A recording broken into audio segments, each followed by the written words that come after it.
เลยปิดเลยตาซ้ายครับปิดเลยงั้นเลย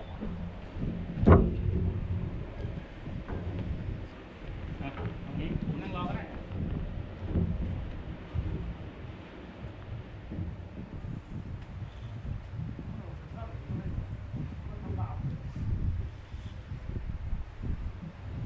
ตีอย่างเงี้ยไม่น่านับหนึ่งนะถ้าเล่นกันนะชอบอย่างละเอียดไม่บอก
เราเห็นว่ากินยากก็กำสแน่นเลยกะจะแช่ซะหน่อย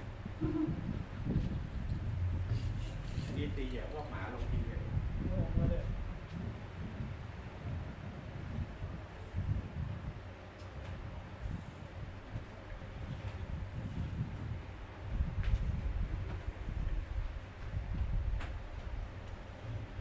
อยู่หน้าบ้านเราใจนะ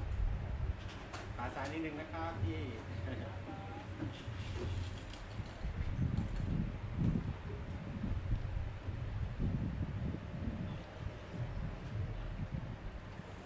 เอาจับทันสองท่อนดิจับพี่ทำไม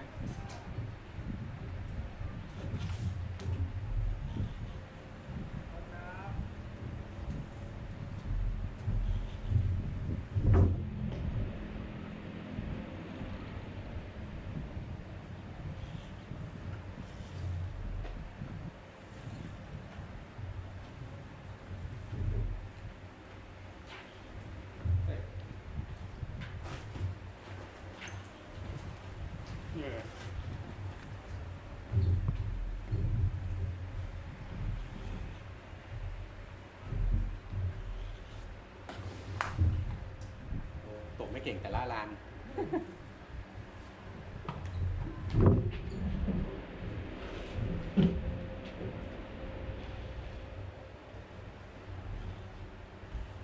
ไอ้เหี้ยแล้วตีอย่างเหี้ยเลยปลาแดกสัตว์เลย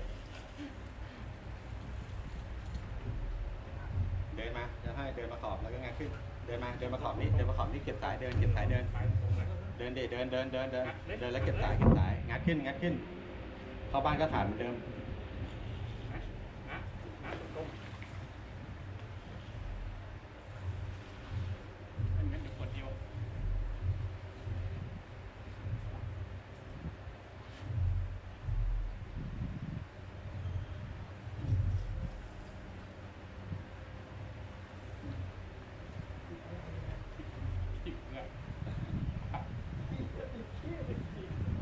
มันว่างมาดูเหยื่อที่อะไรไง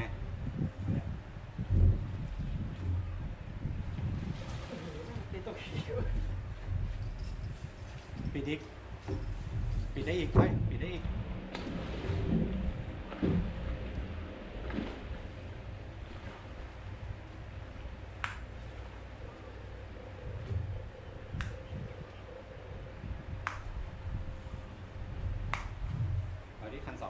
เท่าไหร่กัน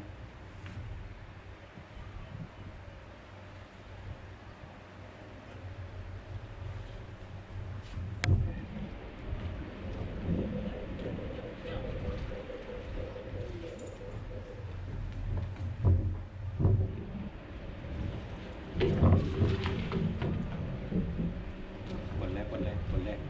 ถ้ากดเลยได้บีบเงี้ยงไหมเนี่ย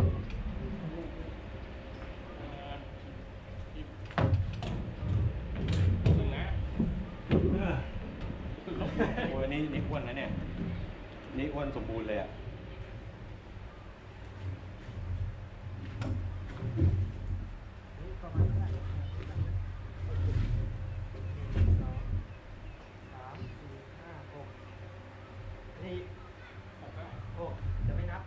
แต่ตัวนี้ถ้าตรงๆถึงไหมพี่ต้าเอียงตรงๆไปเด็กตรงๆดูอ่ะพอดีไหมใกล้เคียงเลยนะ เป๊ะอันนี้ถือว่าเป๊ะนะ แต่เราไม่ได้ราดน้ำที่พื้นไม้นะ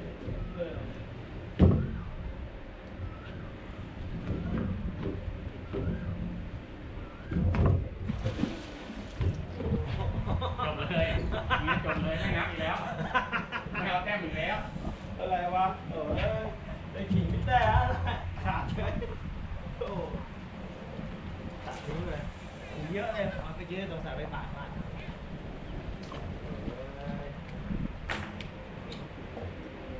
ได้ขิงไม่ได้ขนาดนี้ได้ร้องเลย จบเลยอย่างเงี้ย ได้สองตัวติดแล้วน่ะอ้าว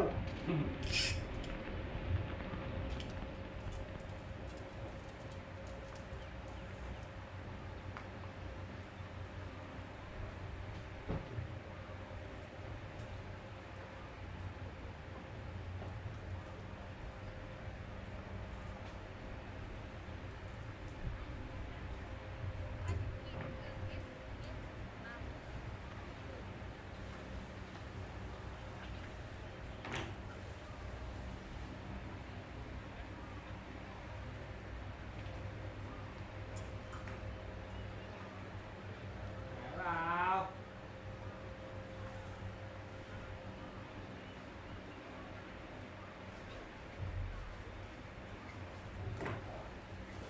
จบไม่เก่งนี่รบกวน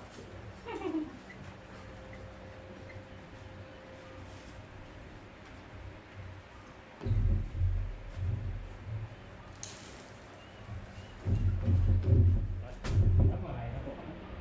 ร้อยไหวเยอะหน่อยเอ้า อะไรวะ ผมไม่ต้องครับผมเอาไป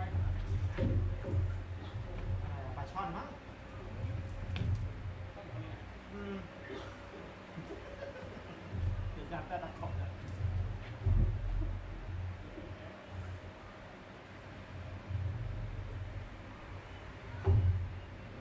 ไปก่อนแล้วนี่แหละไอ้ไม่สู้เนี่ยมาสู้หน้าแพเนี่ยมันมาเล่นใกล้ไอ้พวกนี้แหละ ตัวเด็ดเลยอ่ะ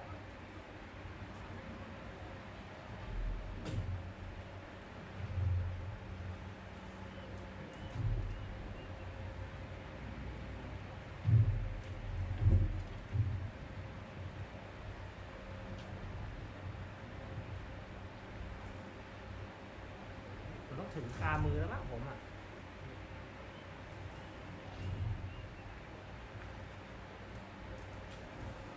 แล้วเอาแล้ว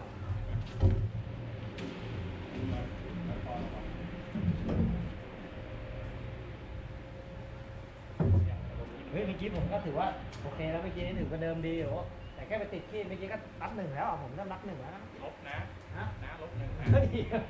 ไม่เป็นไรผมว่าวันที่ผมเยอะอีก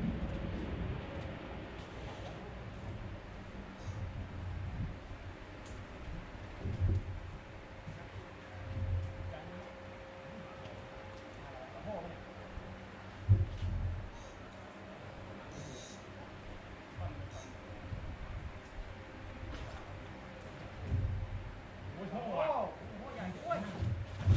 อุ้ยโคนับหนึ่งครับใช้สวย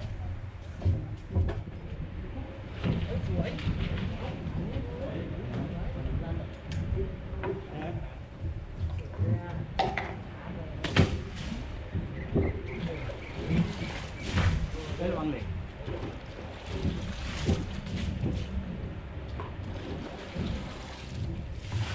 โอ้ยโอ้โหไม่ถึงเลยนะ มันแปลกๆแล้วมันไม่ขึ้นมาง่าย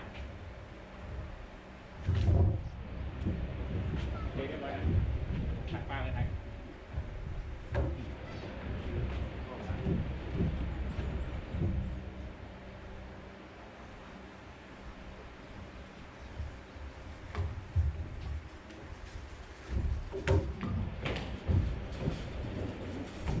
ตาย แต่ว่าเล็กเมื่อกี้ดึงไม่กดหลังเลย มาเล่นนี่ฮะโก้มันเข้าง่ายแต่มันได้ง่ายหายมาก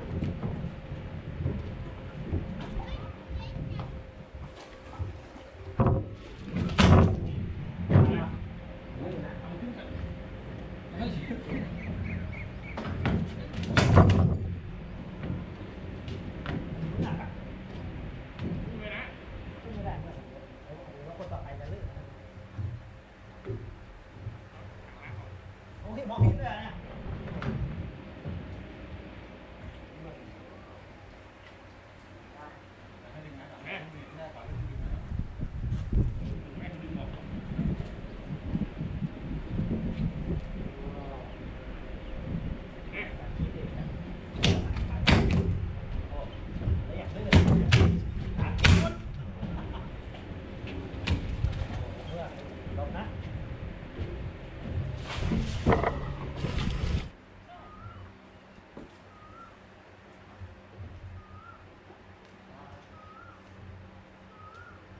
ขวาเลยก็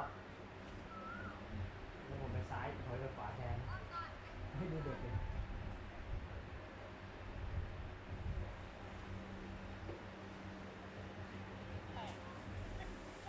ว้าวเสียงอะไรอ่ะอุ้ยยังดียังดีเสียงเมื่อกี้ไม่ค่อยดีเสียงเมื่อกี้นะ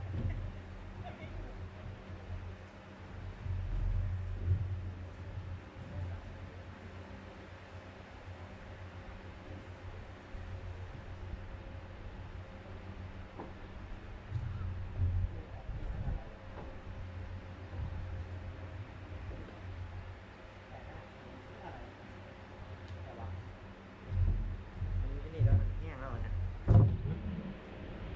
พวก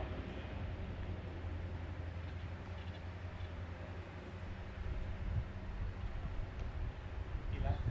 ใช่เหรอกินยังจะได้ไม่ตีกินแล้วเหรอถ้ามันเงียบจังอ่ะแต่ของคุณ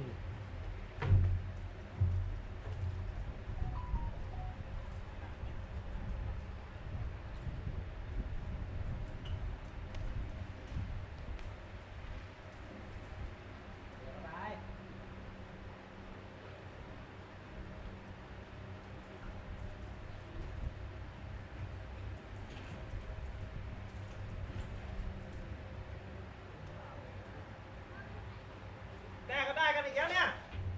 ผมนึกว่าตกใจเลยเบ็ดตั้งอยู่เลยปลาจะเข้าได้ไง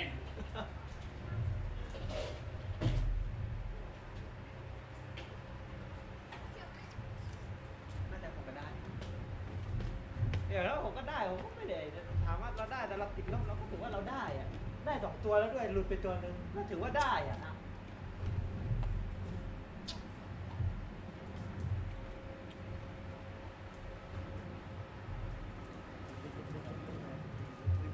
ผมจัดให้ นี่มันขนมปังละ ทำไมอ่ะไม่หมานเหรอ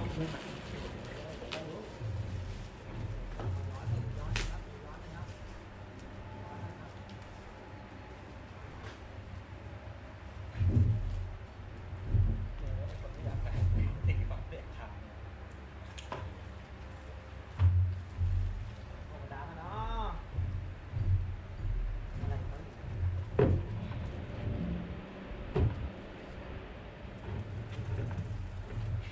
กดดานมาเอา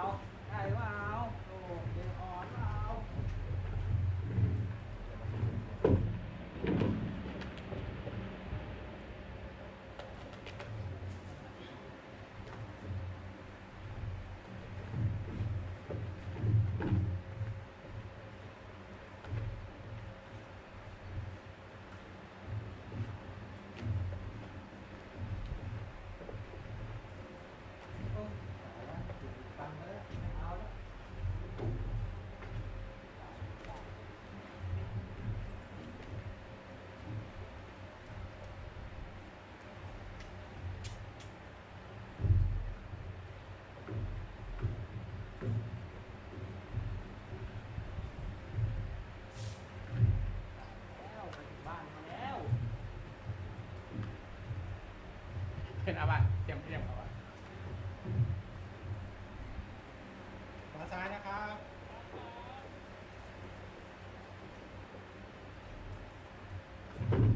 รายเยอะด้วยข้ามไป2 หลังแล้วอ่ะมาฟังเสียงเอ็ดขาดแปะเราจะเข้าบ้านแล้วเอาแล้วเนี่ยไม่คิดตรงนี้เลยที่ผมขาดอ่ะโดยตรงนี้ไปแล้วกัน ไม่ขาดสายเนี้ย100 โหลด ใช่ แล้วเข้าบ้านที่น้องขูดอยู่ ใช่มันขูดเมื่อกี้ของผมมันขูดตรงนั้น ตึ๊กๆเลยใช่ป่ะ แล้วมันก็เลยขาดตึ๊ก โอ้โหนะสะพาน ร้อย เดือนหนักนะ เรียบร้อย เรียบร้อย จ้าเอาเลยโชคดีจ้ะ เรียบร้อย โชคดีก่อนเตรียมตัวดิวเรียบร้อยโอ้เรียบร้อยดึกโอ้เยอะด้วยออกออกแล้วเอาล้างให้มันออกดึกเรียบร้อยแข็งโป๊ะเลย โอ้โหกูเจออะไรวะเนี่ย คืออีกแล้วงานมาแล้ว นี่อยู่บ้านครับ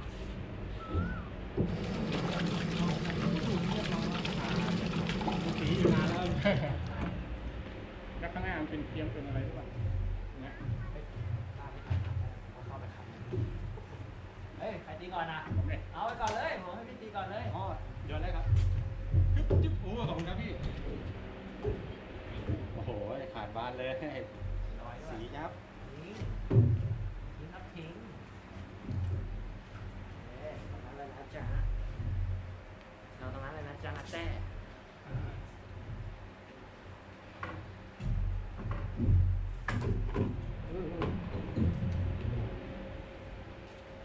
โอ้โหปั้นจนแม่งแห้งแกะเลยเอาไหม แล้วเราเอาผ้าแล้วเราดึงฝั่งนี้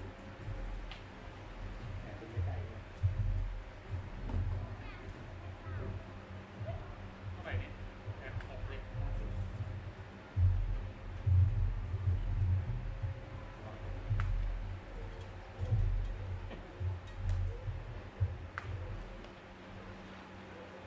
ได้30เลยนะ เออจะแค่ดึงออกที่ถนนเลยอะ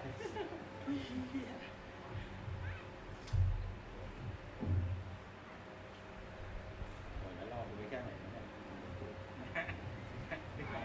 ไปจ้า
วมาก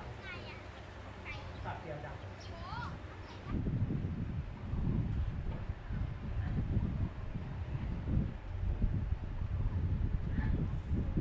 ไปแล้วก็จะขี่พี่แต้อีกแล้ว